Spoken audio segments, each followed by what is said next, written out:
विपू की वाणी में आप सभी का स्वागत है। और चलिए बढ़ते हैं आपकी कहानी की ओर। सबसे पहले आप चैनल को सब्सक्राइब कर लो और साथ ही साथ बेल नोटिफिकेशन को ऑल पे सेट करना ना भूलें। चलिए विपू के साथ बढ़ते हैं कहानी की ओर।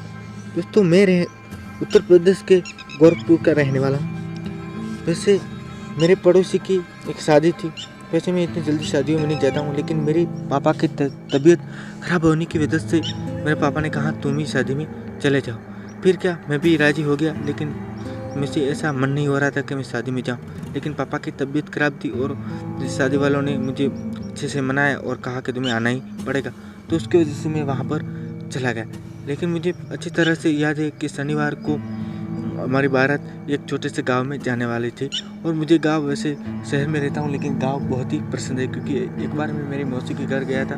मुझे गांव में रहने का बहुत ही मज़ा आता है। तो मैंने सोचा कि शायद मुझे भी मज़ा आएगा और चलो बारात में चला ही जाता हूँ दूल्हे के। फिर मैं क्या शादी में चला गया। शनिवार की रात को हमने खाना बाना खा के वहाँ से दूल्हे की गाड़ी हमारे आगे से और हम पीछे थे और वहाँ से चल पड़े और आगे जा ही रहे थे। और दूल्हे की गाड़ी आगे थी और मुझे पता है कि दिसंबर का महीना था, ठंड भी काफ़ी थी और तेज़ रफ्तार से हमारी गाड़ी जा रही थी। तभी हमारी जो गाड़ी थी वो दूल्हे की गाड़ी से पीछे थी थोड़ी ही। और एक बंदा बोला, बारात में इतने लोग कम क्यों है? मैंने कहा। और एक पीछे बैठा हुआ ड्राइवर बोला, दोस्तों कम ही हो गए ना, मौत को दावत देने कौन जाएगा? मैंने कहा इसका मतलब क्या? अरे उसने बोला तुम्हें पता नहीं? मैंने कहा नहीं भाई, क्या मतलब क्या, मुझे कहो।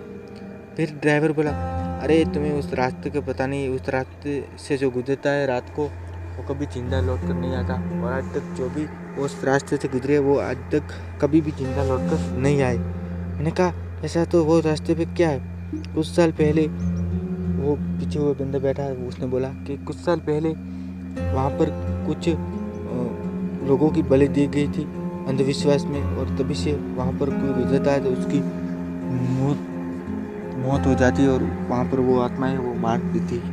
मैं भी थोड़ा डरा, लेकिन उन लोगों ने शराब पी हुई थी उसको, उनको कोई नहीं हुआ। हम आगे की ओर गए और ट्रैफिक की वजह से हमें वहाँ पर गाड़ी थोड़ी देर रुकना पड़ा। और दूल्हे की गाड़ी थी वो बहुत ही आगे चल चुकी थी। और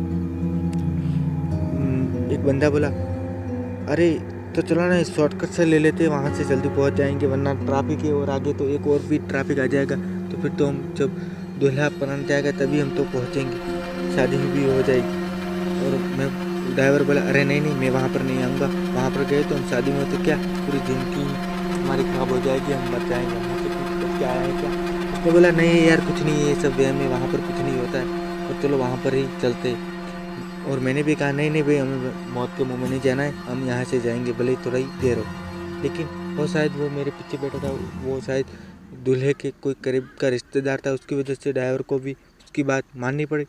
और वहाँ से ड्राइवर ने राइट साइड में मोड़ लिया और वहाँ से हम चले। रोड बहुत ही सुनसान था और आगे की ओर जाते हम हमारी मस्ती में थे, लेकिन मैं थोड़ा डर का था। और जो शराब पिए हुए थे वो तो कुछ डर ही नहीं रहे थे, उसकी वजह से मुझे थोड़ा सा डर लग रहा था कि ये शराबी मांस को मुझे फंसा ना दे और उनकी बातों में।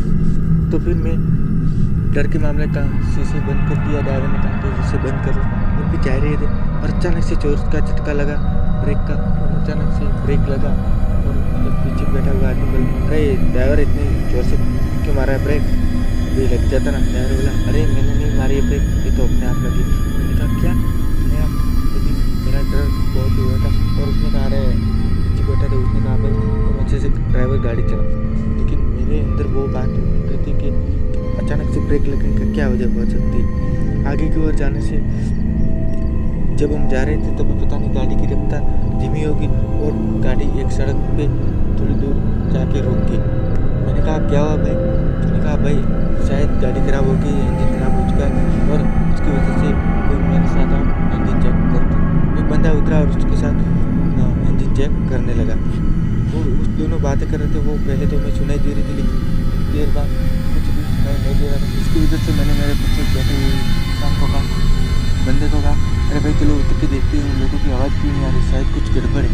हम उतरे तो मैंने देखा जो कि दोस्तों जो ड्राइवर था उसका हाथ कटा हुआ इंजन पे ऊपर पड़ गया। वो मैं देखकर तो चौंक गया और तभी मैंने वहाँ पर देखा तो दूसरा आदमी था, वो भी मरा हुआ था, उसके हाथ पैर नहीं हो गए। ये देखकर मैं अपने सीट की ओर भागा दोस्तों। इतना डर गया था कि क्या ही बोलूँ, मेरा मैं पसीने से रफ हो गया था कि क्या ही बोलूँ दोस्तों। और तभी मैं अपनी सीट तक पहुँच गया और मेरे पीछे वो मेरे साथ था वो भी बैठ गया और मैंने वहाँ से गाड़ी की स्टार्ट की और गाड़ी स्टार्ट हो गई और मैंने वहाँ से तेज़ी रफ्तार से गाड़ी भगाना शुरू कर दिया।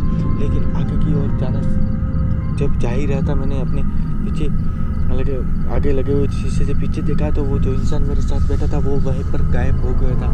मैं इतना डर गया दोस्तों कि क्या ही बोलूँ, मेरा खून ठंडा पड़ गया और सोचने लगा कि ये क्या हुआ।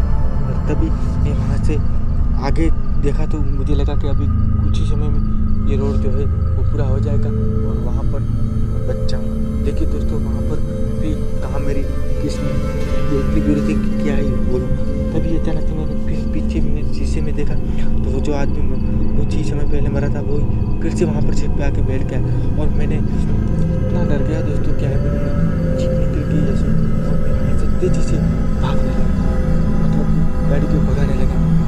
कुछ ही समय बाद मैंने गाड़ी के दरवाजे से गिर गया और गाड़ी आगे जाके गिर गई और वहाँ पर मैं जब वहाँ पर गिरा काफ़ी टूटे और कुछ लोग मेरे पास आए, वहाँ पर भीड़ जमा हो गई और कहाँ भाई क्या हुआ, और मैंने सारी बात बताई और वो तो आश्चर्य हो गए कि तुम इतिहास में पहली बार हो जो इस रास्ते से बच के आए हो, लेकिन आज तक कोई बच के नहीं आया।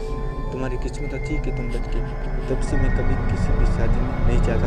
तो दोस्तों, आज की कहानी में बस इतना ही। मिलते हैं नेक्स्ट कहानी, तब तक के लिए बाय बाय।